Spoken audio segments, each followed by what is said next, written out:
Park Avenue.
His attitude was starting to get the best of him towards the end of it. Gotta stay level-headed. It always seems like he's come out in the second half, and no matter how many goals we're up, we blow the lead. You know that they're a counterattacking team, but you're putting all of that space in the back on a silver platter.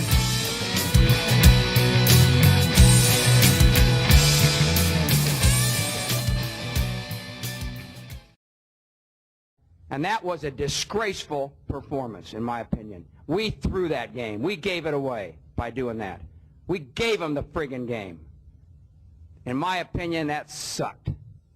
What's that? Playoffs? Don't talk about it. Playoffs? You kidding me? Playoffs? I just hope we can win a game.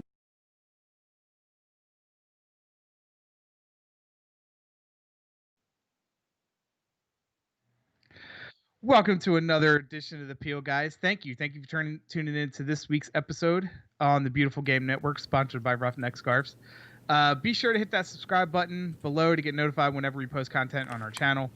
Also, go ahead and hit that like and share button. If you're listening to the podcast, be sure to like and follow us on all our podcast sites, Apple Podcasts, Google Play Music, Stitcher, Spotify, and SoundCloud.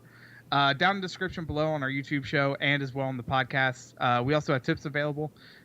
See the link to contribute to our show. Finally, be sure to give us a like on Facebook, Twitter, and Instagram at the Peel05. I just thought that clip was hilarious to play because guess what, guys? Dynamo are winless on the season. Kind of not the news that we want to tell everybody, but what do you even make of this season right now, Edson? I mean, what else can I say that I have not said before? I mean, it's like we can't pin this all on Tab because he just came here, but at the same time, you know, he's had enough time to kind of instill the system on there.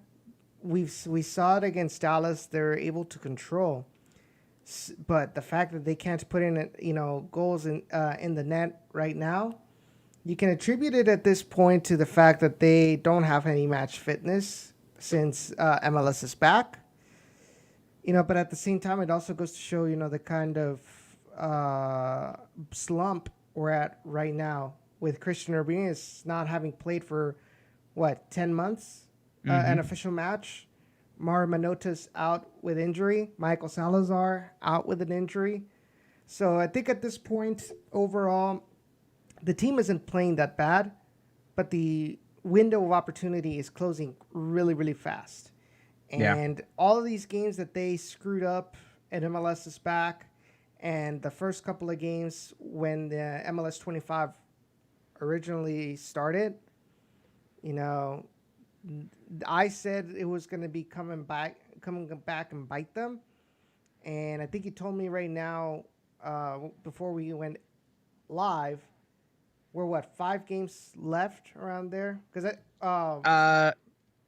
roughly. Because we've got phase 1, right? We've got phase 1. Yeah. And then we're probably going to have phase 2. So I believe it's another 5 games. And I think they wanted phase 3. So there's 2 more phases too. So scratch that. There's still some opportunity. But at this point, you've got a lot of points to catch up with the top members of the conference. So there's no ifs, ands, as of right now, you have 5 games left on the schedule. Granted, within the next couple weeks, MLS is supposed to announce, I guess, phase 2. Using quotes a lot today. Phase 2, to see who we're playing next. But right now, you have matches against some tough opponents. I mean, we were talking before we went live. After the SKC match, which we'll get into here shortly, you're coming up against Minnesota, who they've looked decent this year. I can't talk bad about them this year. Adrian Heath has really turned that club around. They're starting to come around to the Minnesota team that's going to, I think, shock a lot of people going forward. Then that takes us again to SKC. We played them September 5th. Colorado, they're Colorado. They're 8th right now in the standings with 2 wins, 3 losses, and 1 draw. Still better than us. And then you have, as of right now, the end of phase 1 is against Dallas. And we've got to go out there and get some points. I mean, you can't think you're going to sneak into the playoffs with draws. It's not going to work. Now, granted, we've only played 6 matches, but it's still 6 matches. And you have nothing to show for it. Yeah, you had a hard-fought match in the opener against LA Galaxy. LAFC. Then you had the match against LAFC. But you got destroyed by SKC the second match of the season, your first road game, and now you've got to go back to SKC now and play them your second game back for the second time. It didn't come out right, but for the second restart, I guess I'll say that. And it's on the road, and we've already seen how this team looks like on the road this year, and it's the same old story as it has been for the last how many years, on the road. So do you really think things are going to change against the SKC? No. I mean, we could all be hopeful, right? Yeah, but we have to be honest at the same time. Yeah. I mean, we can't just be giving false hope to the fans because this is not what we're about. We might come off as pessimistic, but let's be honest. What has realistically, what has the team showed, throughout these past matches? Doesn't give you a lot of hope, for positivity. And see, in the short term. First, let me give a couple of shout outs before we go any farther. Again, always thanks to Jorge tuning in. Christian, what's up? Erica, or Eric? I didn't say Erica. I said Eric. Way to go! Way to go, Justin! Way to go! It was me using extra syllables that weren't there, like my eastern self, northeastern self. I mean, yeah. Let's pin the blame on Delaware on this one. Oh, come on, use guys. But I mean, look, and I don't want to say beef because beef's the wrong word, but we've had issues with another podcaster in the past because we were, the pessimistic ones. Look, it's cool on whatever side of the fence you want to be. If you want to be the more optimistic ones, the more middle of the road one, or pessimistic, great, cool. Everybody has their own feels about this team. But I think together as a whole, all of us combined, so you got Keeping Tabs, you've got us, you've got Cuatro Cuatro Dos, you've got Generation Orange. I know I'm missing one.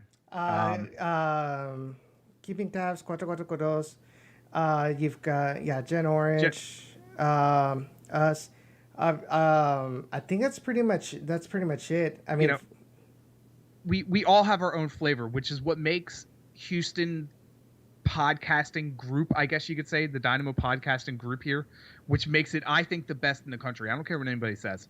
I'm a pat all of us on the back here. But it kind of adds that what's the word I'm looking for? Variety. There you go. To the Houston market. And guess what? We still, all of us, no matter if it's pessimistic or optimistic, we still hold this club accountable. And that there are a couple things I want to hit on later in the show. But look, guys, I mean, we came out against Dallas and we drew. That would have been, that match was set up for you by MLS to kickstart your season and turn things around. Dallas hadn't played but 2 games since the break. And, I know, Edson, you knocked on it, or you hit on it last week. Hey, they're kind of coming in more fit than we are. We've been off a month. Yeah. Or what, like 3 weeks? And, now they've played 2 matches back-to-back against Nashville.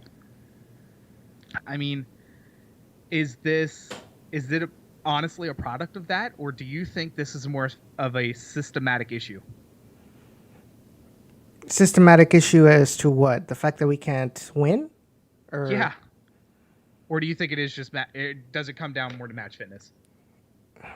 I think with the Dynamo, I think with the Dynamo, I think this is an issue of getting our strikers back to up on top. For now, we'll have to do with Christian Ramirez. Hope he can quickly get back into the groove. I mean, nobody's gonna hate the guy because he left the bubble because his wife was giving birth. It's completely understandable. And right now, Mauro is out with an injury. So he's the only one right now that can save us. Well, except for Ronaldo Pena, but But at this point, we need Superman, right? Yep. And it's not going to be from one night to the next that he's going to be like scoring goals left and right. We know his potential, but it's going to take a while for him to get back into his groove. And let's be honest, in the first half, he really didn't look that bad. Well, with Memo, with Darwin, with Elise, he had a very beautiful opportunity and a beautiful play between Darwin, between Memo and him, that was saved by the keeper. Obviously, as the second half went on and Christian Ramirez was running out of gas, then obviously it's understood because he hasn't had match fitness at all, compared to the rest of his teammates. And I was definitely surprised, how well the Dynamo kept up and at times exceeded the effort that FC Dallas was putting in, whether it was, like that tactically, with the line of 5, or it was because the Dynamo kept on pushing. I think that's up to the discretion of anybody that sees it. And I think that's a beautiful thing about soccer is that everybody sees the game a little bit differently. And I think anybody can make valid points on their beliefs, with the tactics, But what I'm trying to get at is the Dynamo didn't play bad as a team, just needed to put the ball into the net, which they didn't do. But the question now is it enough to play like they did against FC Dallas to even put a chink in the armor of these top teams right now, including our next opponent, Sporting Kansas City? Yeah. Couple things real quick. Eric says, terrible luck for Tab with what's going on his first season. Jorge, I don't believe Tab this year either. It's a get to know you or want you kind of season, is I guess what you're getting at. Yeah, I can get what they're both saying. I guess my expectations are really high for Tab, and I don't want to say my leash is short for him, but it is somebody of his caliber who the Dynamo have yet to have since Dom Kinnear. That high, I could say high named coach. Like his name's been out there. It's been out and about in the soccer circle for years, and it's well respected. And so I guess in my mind, I'm expecting a lot from him this year, and I do hold him to a higher standard than Wade Barrett or Wilmer Cabrera or any of those guys. But think about it though. He's coming in pretty much into a team full of players that does not fit his views on what he wants to do. He's always been known, to use the youth, and we have pretty much outside of like Memo, Matias Vera, like I feel like the main guys have been players that don't have talent or very old right now with Boney.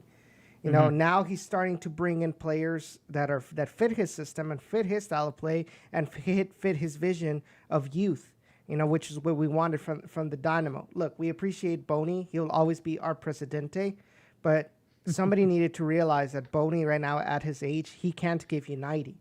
He can give you a couple of minutes as that super sub, to bring in the veteran experience, but you can't expect him to play 100% for 90 minutes. And now, the acquisition of Zahibo, I think that fixes, that little one of the squeaky wheels of this team, like I said last week. So you're starting to see where Tab wants to move this team and the Dynamo first team, but it's going to take a while to fully implement his vision on this team. This is not going to be from one season to the next. But the problem is, I don't know if us as Dynamo fans, including us, you and me and Josh, have the patience to wait for those results of Tab's vision to come into fruition. Now, I mean, is that so narrow-minded of us? I mean, look at where this team has been just over the last 5 years. I mean, they've made the playoff once in the last 5 years. So it's one of those, is it wrong for our patience to be so small? It's not. Honestly, it is not. But at the same time, we need to realize that at least with Tab, this is a serious. There's a definitive line of what the vision is going to be. I feel with Wilmer Cabrera, it just wasn't clear. Maybe because Matt Jordan had a bigger say in what they wanted, which fit his core values, but didn't necessarily fit a system that that the team wants to implement a certain style that they want the Dynamo to be recognized with. I was talking with, or actually, this was when I was listening to Todo Dynamo's chat and, with Jorge Clara and Victor Araiza, and they mentioned something along the lines of, with the Dynamo under Wilmer Cabrera, it was basically, a counterattacking team. Why? Because they didn't really have a system to actually replicate what Wilmer had in 2016 with the Toros, which was more possession based, and because the Dynamo didn't give him the players that he needed to have his system. All he had was a bunch of fast young players with Elise, with Kyoto, with Mauro. He had to he had to kind of accommodate himself to that, but it just wasn't working. Whereas with Tab, he has his system he's going to implement, and he's going to mold the players that he wants around his system, whether Matt Jordan likes it or not.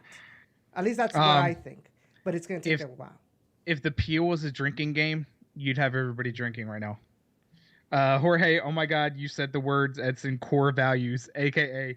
3 buckets of fill in the blank. Yeah, which is why I went like this. But that was a good point. I don't even know how I could follow up to that. But the fabric of MLS is starting to change, at least from a fan's perspective, because, 10 years ago, you could be like, okay, there's a 5-year plan, and you'd be okay with it, right? Kind of like how baseball was structured, and kind of like the NFL through the draft, or even basketball. But MLS is starting to follow more of the traditional soccer timeline, where we want to see results from a year-to-year basis. It's not a... You say that, but where's Pro Rel? Checkmate. I mean, you can say all you want about a year-to-year basis, but if there is no punishment for those that don't give results on a year-to-year basis, then is it really a year-to-year thing? It's still a long-term thing. Now MLS 3.0, they come in trying to make a bang like Atlanta United, like Inter Miami. Bringing in players that can give you results right now. Mm-hmm. But what's happening with Atlanta United right now, with the fact that they've lost a couple of players that with Joseph Martinez out for injury, selling Miggy Almiron. Now you have Pity Martinez. How long did it take Pity Martinez to kind of get established to the system? Almost a year. Yeah. Now they have to bring in players like Jurgen Damm. Now they have, it's like the problem is it's all Atlanta United is going to be a bunch of short-term things. It's going to be a cycle of players that'll break, or what's the term I'm trying to use here, that are going to be a standout. On the cusp of going to the next level. Yeah, they're pretty much, that are going to tear through MLS. They're probably gonna sell them, or some of them are not gonna work, and then they have to bring in a replacement like that. So they're gonna have to keep on buying. Well, guess what? They can do it because of the deep pockets that Arthur Blank has, and you know what? And it's bringing results. Whether we want it, we like it or not. Whether you like Atlanta United or not, it's bringing them results. They have their system or their way of handling MLS can be seen with their trophy case. Yep. Whereas with the Dynamo, okay, we won the Open Cup. Great. It gave us CONCACAF Champions League. But where's the league? Yep. Yeah. Let's get back to the FC Dallas match real quick. So, go through the lineup real quick.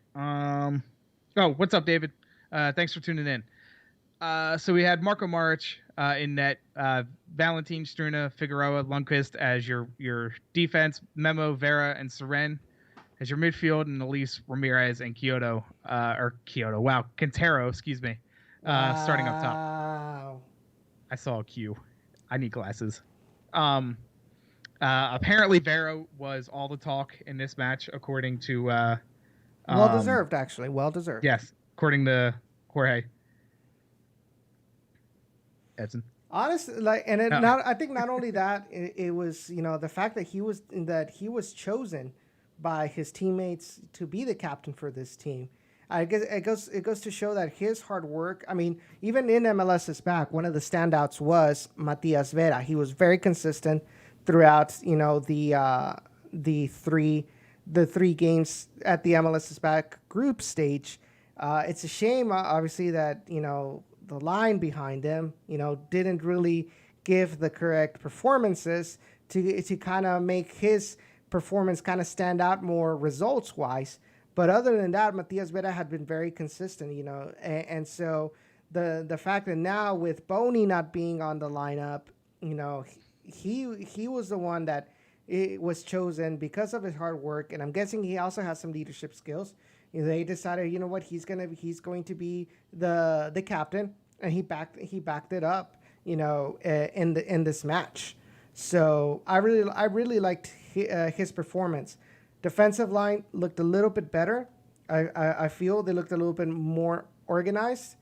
And I think, if I'm not mistaken, forgive me guys if I'm wrong, but I did not see as much of both Lundy and Zarek Valentin going up at the same time, like we saw in MLS's back. If I'm wrong, let me know. But I feel like I didn't see that much of that disorganization of trying to everybody go up in the attack and leaving Struna and Minor Figueroa in the back by themselves. He had 100% accuracy in the first half. That's from Christian. No, from what I saw, they didn't, and maybe Tab watched enough of the highlights to realize he got burnt every single one of those games that he allowed those two to go or press up high. Did we not say that? Did we not mention that? One stat that did stand out to me was the total shots on goal. Well, not on goal, but total shots in general, 17-7 with respects to the Dynamo. Dallas only had one shot on target all day. What do you make of that defensively? Or was that? Yeah, just really defensively. Do you have the possession stat? Possession. It is 56.9 to the Dynamo, 43 to Dallas. So honestly, possession stat wise, it really wasn't as one-sided as it seemed like it was.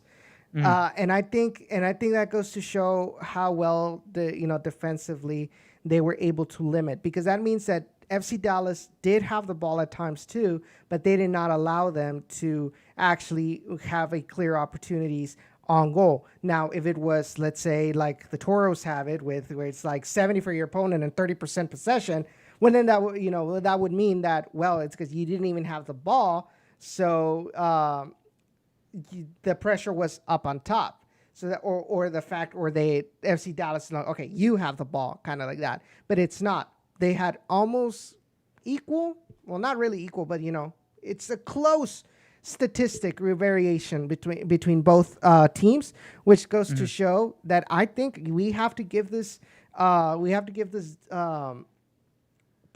positive to the defensive to the defenders and the central defensive midfielders, because they were able to limit Reggie Cannon when he would come up, Barrios, Franco Jara, and all of the players. Now, granted, they are not. FC Dallas is not really. They're not really calibrated at this time. They have not scored any goals so far. Both times they played against Nashville, 0 goals. Yeah. So honestly, this we have to give this also to the defense, but it also could have been aided by the fact that right now they are not accurate at all. But the fact that they're just 7 shots, right? Total shots, right? Total shots. And 1 on target. Yeah. Well, then that means that that the defense did not allow FC Dallas to get into a pristine opportunity to take a clear shot at goal, which is good. But like I said, can you repeat that with an SKC? Yeah. The question that's coming up in the chat, and Josh needed confirmation, because honestly I'm not sure, but I would also think so too. He was wondering if the 2 new players will be available for the next match. No, not for this match. They have to quarantine. They have to quarantine. It hasn't been 14 days yet? No. I mean, for the SKC match. That's fine. No. It's tomorrow. Oh, that's right. It is tomorrow. My days are all running together. So the following match, which would be, what is that, September, I think, 2nd, is the next match. Probably. Yeah, against Minnesota.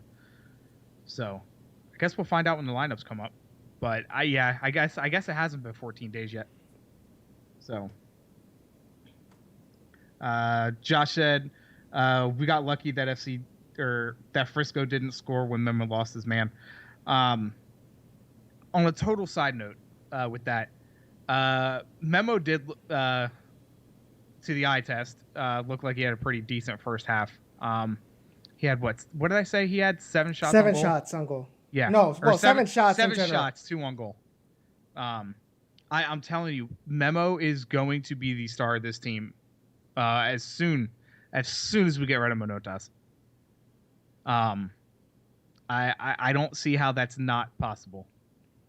So, question to you guys in the chat. What did y'all think in the second half when they sub out Christian Ramirez and they put Albert Elise as a 9?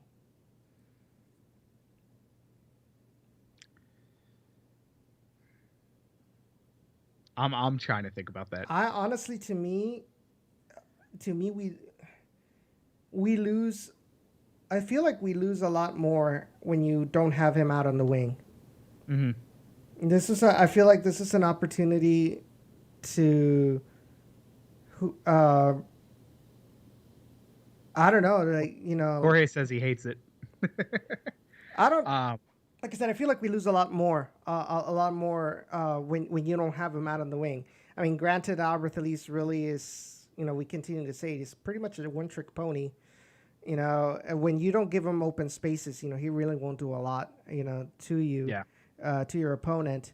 What I am kind of critical about is when you have an opportunity to make 5 substitutions and you only make 1, especially when you have a game with a quick turnaround against SKC, 3 days later, and you make your pretty much your starters play 90 plus minutes. I really didn't really like that. I know Jesus Acevedo and Federico of Todo Dynamo, they asked him in their respective languages about that, and I know Tab Ramos told Jesus about the substitutions, and he said that pretty much he felt that the team was doing well and didn't want to disrupt it by making substitutions.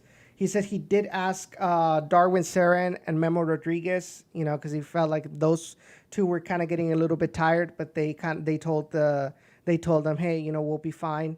We'll be able to end the game. So that's why he didn't make the substitutions. I mean, he knew for sure Christian Ramirez needed to be subbed out, and that's why he brought in who did he bring in again? In that for Christian Ramirez? Yes. Tomas Martinez. Yeah. But other than that, you know, he didn't want to change anything at all about it. But it's like, I don't know. I just don't like that. I just don't like that. A couple things real quick. Eric said I didn't watch the game. Is that a statement on my commitment? Not at all. Especially because it's not like you missed a win. Now, if it was us beating the hell out of Frisco and beating them 3-0, then I'd probably question you. But you really didn't miss much. Christian says, I agree with Edson 100%. He can't play as a 9. Jorge, no, he can't hold the ball, and damn sure can't finish. But look, here's really, another thing about that as well.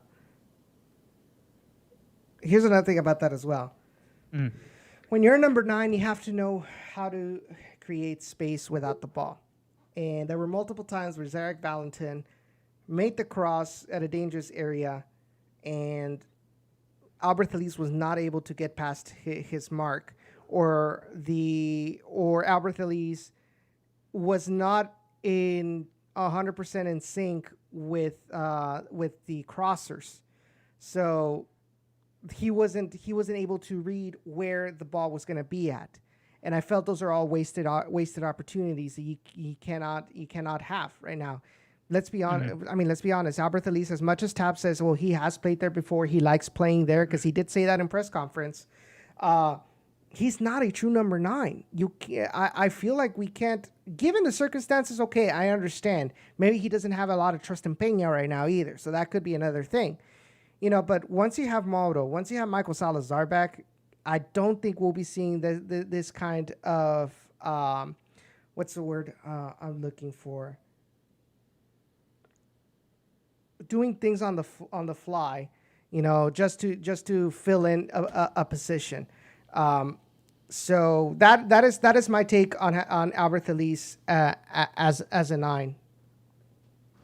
Yeah. Yeah, I can't lie, guys. I didn't watch it either. I was watching playoff hockey. It was a win or go home, or not a win or go home. It was a win in advance for my Flyers. So I kind of had to watch that one. It just sucked at all that was on at the same time. I did go back and watch the highlights and do a little research on the match, so I'm not totally talking blind. Mm-hmm. So,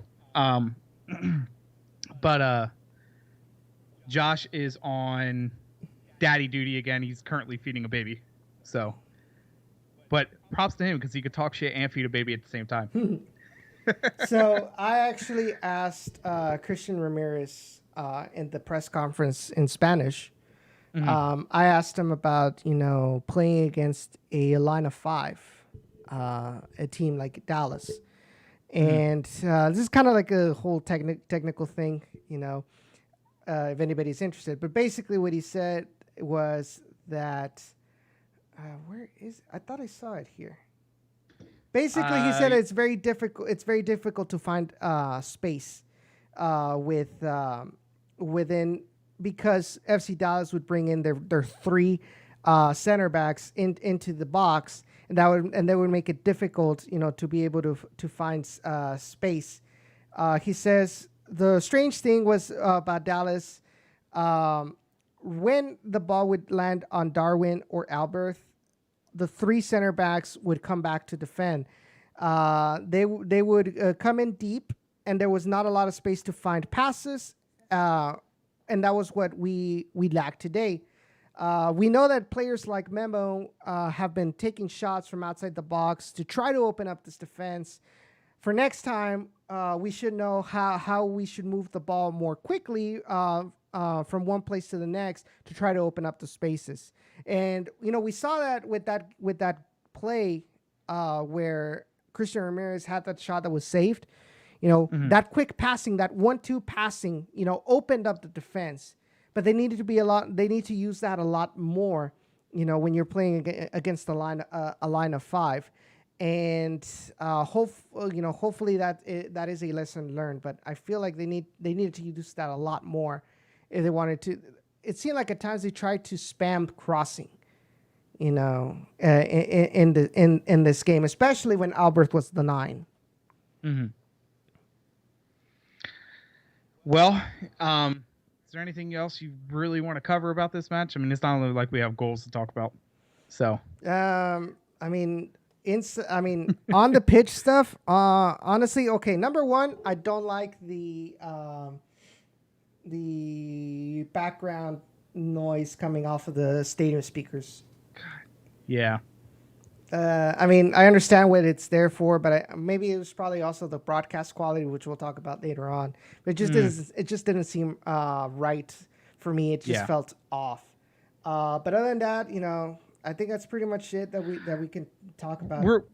Real quick, not to dive too deep into the broadcast issues because I have a rant that I need to go on about that.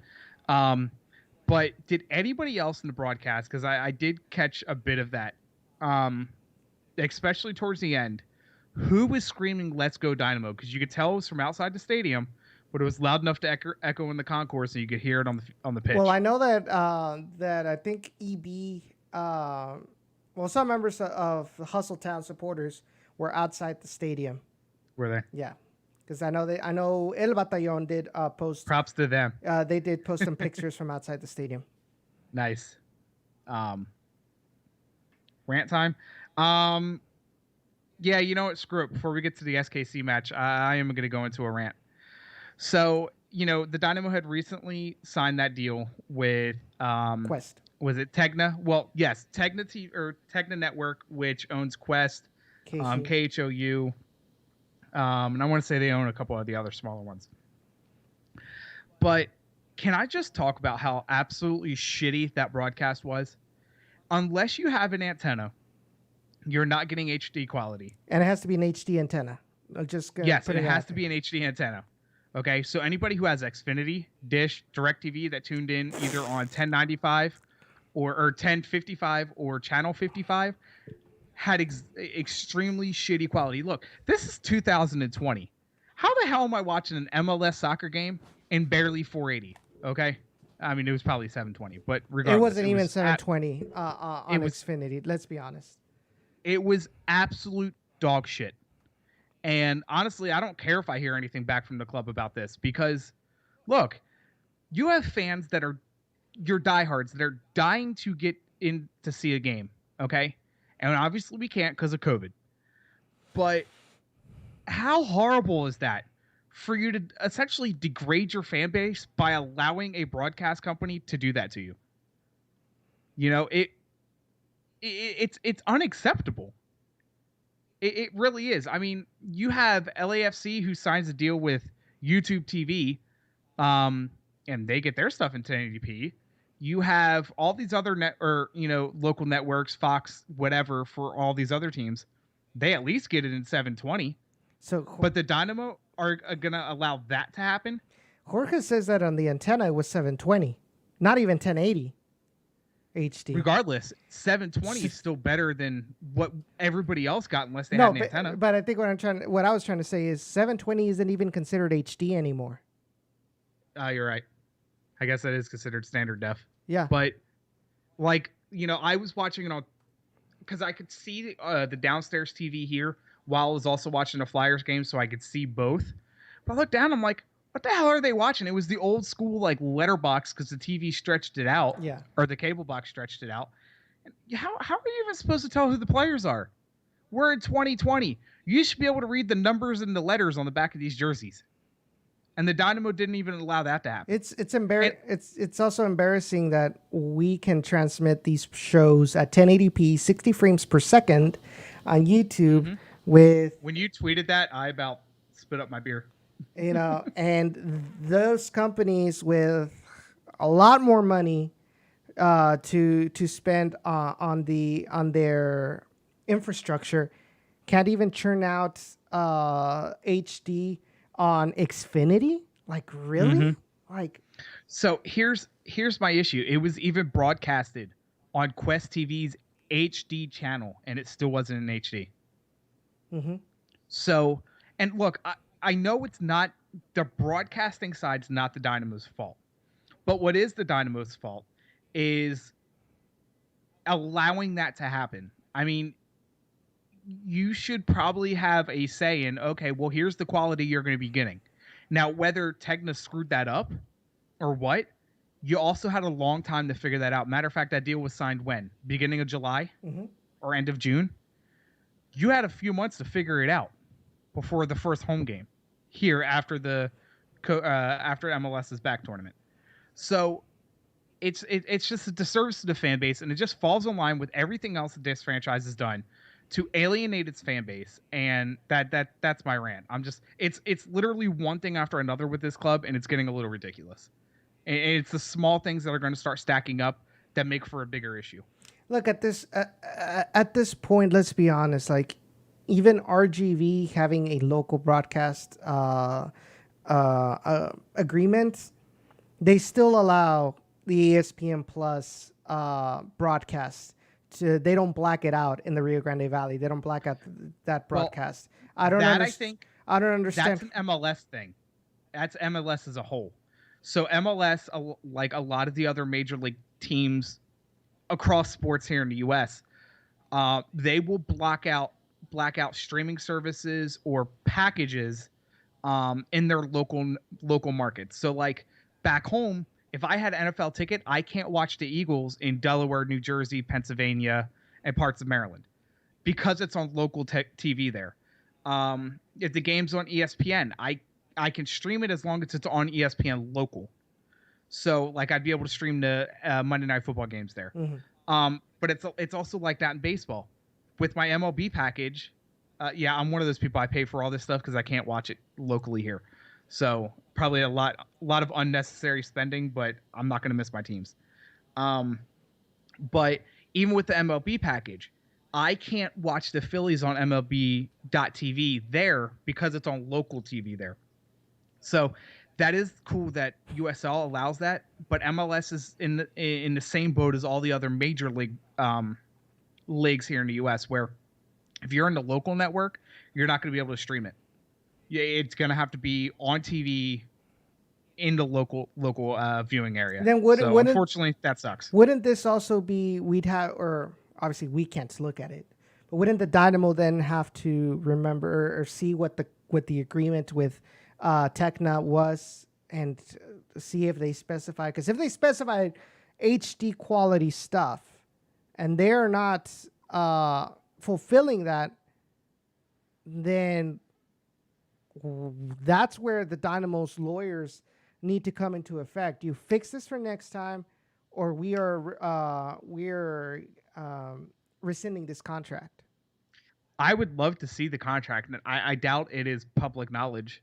But I would think, because of how far advanced we are in technology, that standard def wouldn't even be a thing, especially when it comes to a major league sports franchise. Yeah. The Dynamo need to remember they still have that title as a major league sports franchise. It'd be different if this was USL 1 or USL 2. It's not. It is an MLS sports or an MLS franchise. It should at least be in 720 on an HD channel, or at least in 1080p. And it wasn't, unless it was over the air. Now, granted, I can't speak what was on Dish or DirecTV, but I would almost venture to say that it was the same exact quality on those two. So, Josh says bottom of the barrel channel for bottom of the barrel team. Look, and you know what's funny? We all bitched about Cube 57, and look what we got. So, it's another one of those things where be careful what you wish for. It kind of goes into play. Yeah. Josh says, I have a fix. Don't sign with some cheap ass channel no one's ever heard of. All right, let me close the book on that one. We're actually flying through today's show. 720. Jorge did Google what HD resolution is. 720p, known as HD, is a display resolution measuring 1280 by 720. You sometimes see pixels of resolution of 920 by 1080, also called HD, but it's more officially referred to Full HD or 1080p. So, yeah, it's just I know that YouTube doesn't consider 720p HD anymore. No. And see, that's another thing that sucks. Like, if you have YouTube TV, guess what team you're getting all the time? LAFC. Mm-hmm. So, and guess what? It's still also on ESPN. ESPN Plus. Yeah. So, but it's ridiculous, and God, I hope they look. Even they Atlanta United, because I was watching their stream on ESPN Plus. Mm-hmm.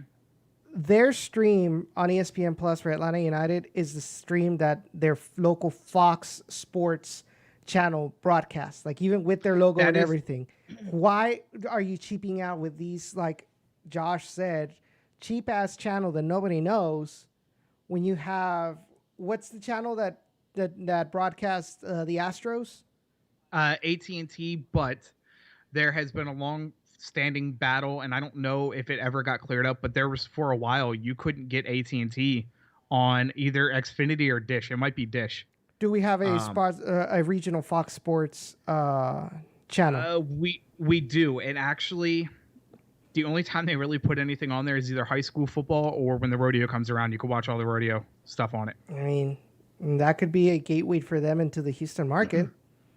Right. But the Dynamo don't see that. They go the cheap route, and so we get cheap quality. So yeah. Thanks to Root Sports. Yeah, Root Sports is the one that screwed that up for the Astros, and I think that's what kind of left the Dynamo kind of like, I don't know if I want to be a part of that. Because, the Dynamo, who were struggling to get a fan base out there anyway, why would you want to limit yourself to, okay, well, now you can only broadcast on DirecTV? Mm-hmm. So it used to be on FSN. Yeah. So that's where that is. Now, it is going to take us to our next match, and that is against SKC. Oh. No. I can't skip past this, and don't think I was going to forget about this, Edson. In case you guys didn't know, Josh and I did pick the right result. You do realize that I have control over the stream, right? And I can end this at any time I want. Hey, you got to be a team player. So, in case people were... I have just muted you now. No, okay, go ahead. In case people were unaware, we did make a bet last week that the person with the wrong result has to wear the FC Dallas shirt. So I will be meeting up with Edson at some point this week, giving him the FC Dallas shirt. He has to wear it on the next show. So congratulations, you suck. It's okay. Just take the L. Look, you got forgiven for one, which we're not going to talk about off there. So you got one bet forgiven. So now this one you've got to honor it.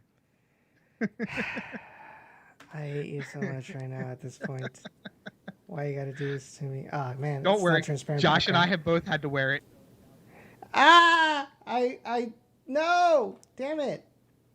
Hold on.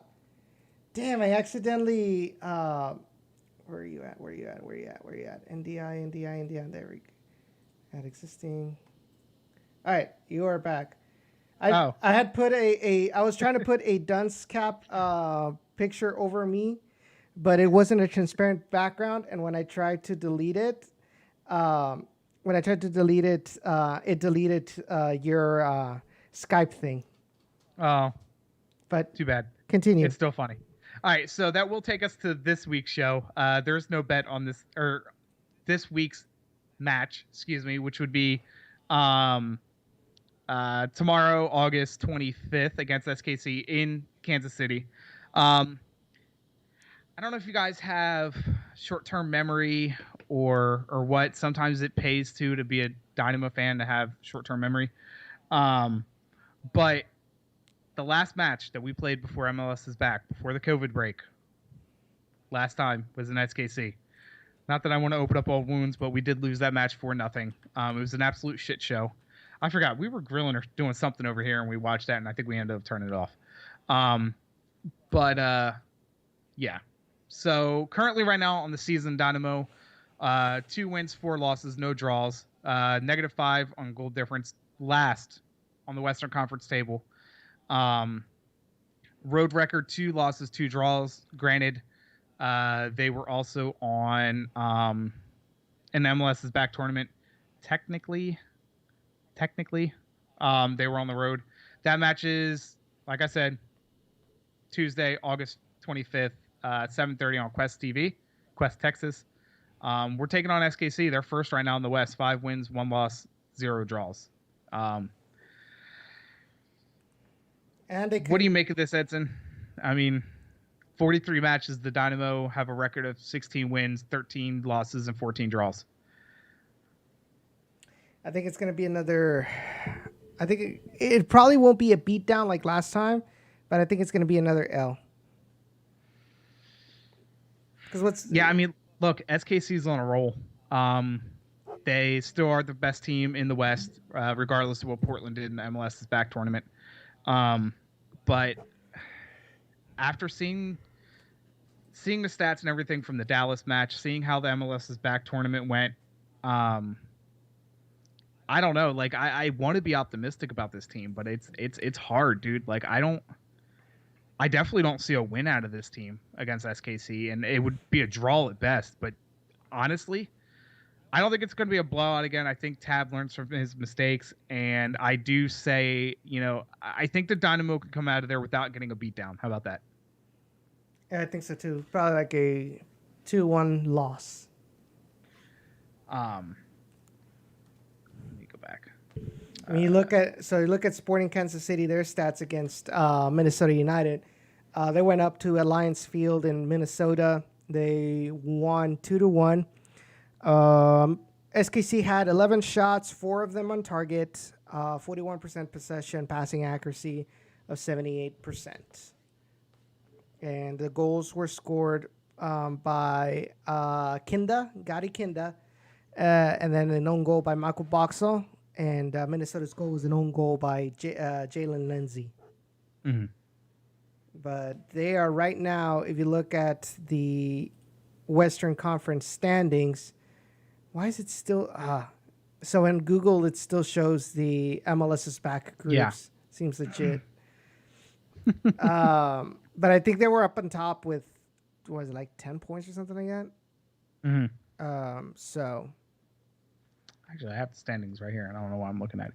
Right now, they have 15 points. Okay, 15 points. Yep. Right now, they're also scoring 2.5 points per match as well. So I honestly don't know. And I mean, the Dynamo have a huge hole to dig themselves out of. Even if they win, they would still need. They could, in reality, jump to, I think, tied for 9th. No, I would put them as 7 points, right? Mm-hmm. Yeah, 7 points. Depends what Vancouver does, but if they can get 7 points, they could be in the 8 to 10 range in the Western Conference right now. Josh wants to point out that NYCFC is the other winless team in this league, which I absolutely love, by the way. And they're currently 1-0 right now against the Crew. But and here's my thing. Like it's hard to get amped up about this club right now, and I think that's part of the reason why sometimes when we do these shows, as of recently, it's kind of just down and out. And I think it's just because the way this team is playing. And like I said, I don't put this on Tab. I put it on the team. I put it on the front office more than anybody else. So, that's just me. Edson, real quick, because wow, we blew through this show. You want to give us your Torres minute? Yeah. So, why must you talk about another franchise that really grinds your gears? I don't want to say grinds my gears because I'm willingly putting myself up to this torture. Let's just leave it like that. As is every Dynamo fan. But so the Toros played against Austin Bold last Saturday, lost 3-2. First half was a complete shit show. They were losing 2-0, but it was just silly mistakes that really grinded my gears so bad that I had to rant on Twitter, like at halftime. Yeah, you were going off a little bit this weekend. Oh yeah, definitely was. I wasn't gonna put the filter on this time. I just gave my pure, unadulterated thoughts on the performances. It seemed like they fixed a couple of things in the second half, but they got scored on again. And the Toros scored 2 goals. The first time this whole 2020 season where they scored more than 1 goal in a match. But at the end, they tried to get the equalizer, but it wasn't enough. Another loss, another game, another team that is winless this season with the Toros. And the interesting part about it is that Coach Echeverry was not on the sideline this week. He was suspended by the USL for a violation of the USL's return to play protocols.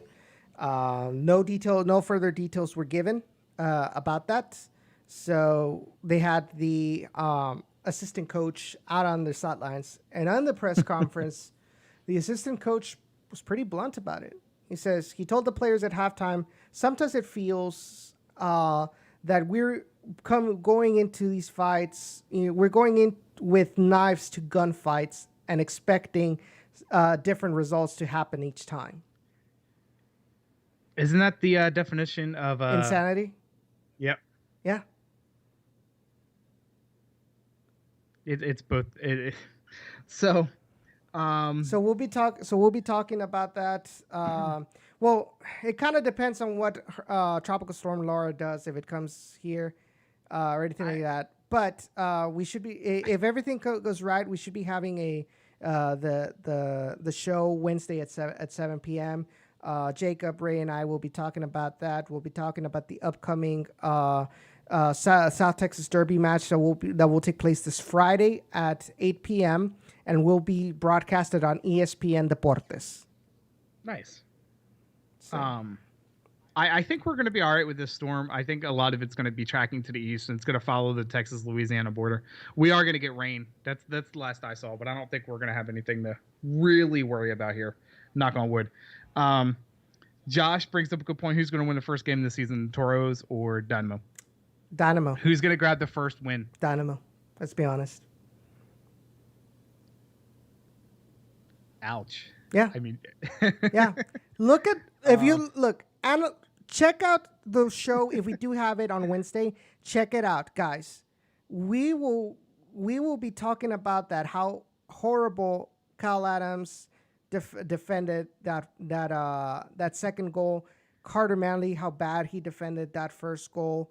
We'll be talking all about that, and also because if it's not one end, like the attack not scoring goals, it's the defense with the brain farts. And the worst part is the players that are making these mistakes are supposed to be the more experienced players. Castellanos playing his lights out, but when you've got only one player, playing with heart, playing with passion, that's not enough to carry a team. Let's be honest. Couple things real quick. Josh says, does that make us fans insane for rooting for the Dynamo and RGV? Eric wants to know if Bold fans could check out the show too. Definitely. I don't see why that would. Harry is a San Antonio fan, and he's always tuning into the Down in the Valley channel. He tunes in just to talk shit to you. I mean, that's the way. Let's be honest. I mean, let's be honest. That's the way we carry each other. In fact, I was invited to his pregame show on Friday once again. So real quick, guys, we're gonna be signing off here in the next few minutes. If you do have predictions to get in, I did get Eric's. So Christian, if you're still on, let me move this up. Jorge, David, if you're still on, y'all got predictions for this match. Go ahead and shoot them in the chat, and then I will. Michael Reyes, F San Antonio. What's up, Mike? Oh, Eric, if you're looking, I don't know if you got Eric. I don't know if you've checked out. Eric DITV is blacked out in Austin. I will have to say though, I'm glad that the Austin commentators a couple weeks ago gave a shout out on the show, on the game broadcast to our show. But that's awesome. Eric, what I was gonna say is, if you're looking for a Austin Bold podcast, check out our friends, from the Down in the Valley show, our friends. From the Three Birds Boldcast, they talk about Austin Bold. So if you haven't checked them out, be sure to do so if you want some more Austin Bold stuff to listen to. Hey Jorge, is that 2-0 Dynamo or 2-0 SKC? You know what I didn't check? They're not doing fantasy still this year, are they? Because we did have the league. I think the league that you still yet this. The league that you didn't set up anything for. I'm trolling you, Edson. I know. I'm too busy for that. SKC. All right. So 2-1 SKC. Jorge. If you are in the Dynamo or in our fantasy league, I didn't realize it started back up, but remember, we do have the Peel Fantasy League. It is locked in, so I can't have anybody added. But let me go back to my leagues. Go here. So Jorge says 2-0 Houston. 2-0 Houston. Okay. 2-0 Houston. But if you were in our fantasy league, be sure to make sure you set your lineups before tomorrow's match. Edson is currently in 7th. Somehow he got a draw. That's probably from last week. But be sure to set your lineups. And that's all I got. So, let's see. Jorge says 3-0 Dynamo now. So no, or 2-0. Yeah. So Josh says 3-0 ASKC wins. Bold prediction. Tab Ramos says he's impressed with the team in press conference after the beatdown. But I think it's gonna do it for us, guys. I'm gonna get this uploaded tonight for your listening pleasure. For tomorrow, get yourself ready for the match. Don't forget to leave a like. Yeah, I do gotta do my show reads. Wasn't forgetting that. Don't forget to hit that like and subscribe button below. If you're listening to the podcast, hit that like button and follow us on all our hosting sites: Apple Podcasts, Google Play Music, Stitcher, Spotify, SoundCloud. Also, tired of the same old uniforms and cookie cutter templates from Nike and Adidas? I know I am. They suck. Looking for a unique and completely custom kit for your youth club, Sunday league squad, adult, or even pro team? Icarus FC can help you create the kit of your dreams at an affordable price. Let them help you with your design of your new custom kit today at Icarus.com. In case you didn't see, the Surge's new jerseys, which should be heading our way here soon, was a product of Icarus FC. I can't wait to put it on. I can't wait to rep it on the show. Also, thanks to our sponsors, Roughneck Scarves, official scarf suppliers of MLS, USL, and US Soccer. Get your custom scarf for your group or team at roughneckscarves.com. We're getting tired of the same old cookie cutter Dynamo team. Wait, Tab is doing a Bill O'Brien in reference to Josh's comment. That's funny. So real quick, at least it's not. Go ahead. I was gonna say, at least it's not the Andy Reid quote that I, heard in my nightmares for years. I just got to put my team in a better position to win. Seems legit. Yeah, I mean that was his thing. So, go ahead, Edson. So just a quick update on the Houston Dash. The Houston Dash are back to training at HSP, and there are talks. Apparently, there is a very reputable NWSL reporter mentioned that they are in really close talks to finalizing a schedule to come back to playing in the fall. Nice. So we shall see more. We shall see the Houston Dash back in action before 2020 ends, and I'm really stoked for that. Me too. Manotas will score a goal tomorrow, per Michael Reyes. That'd be badass. I want to see Memo score too. Oh, Memo, yeah. Yeah, but I think it's gonna do it for us. For Josh, who is probably holding a milk drunk baby and being a pretty awesome dad. That's going to do it for us. I'm Justin. I'm Edson. The Peel, Forever Orange. We're out of here. All right. Take care, guys. Bye. Later.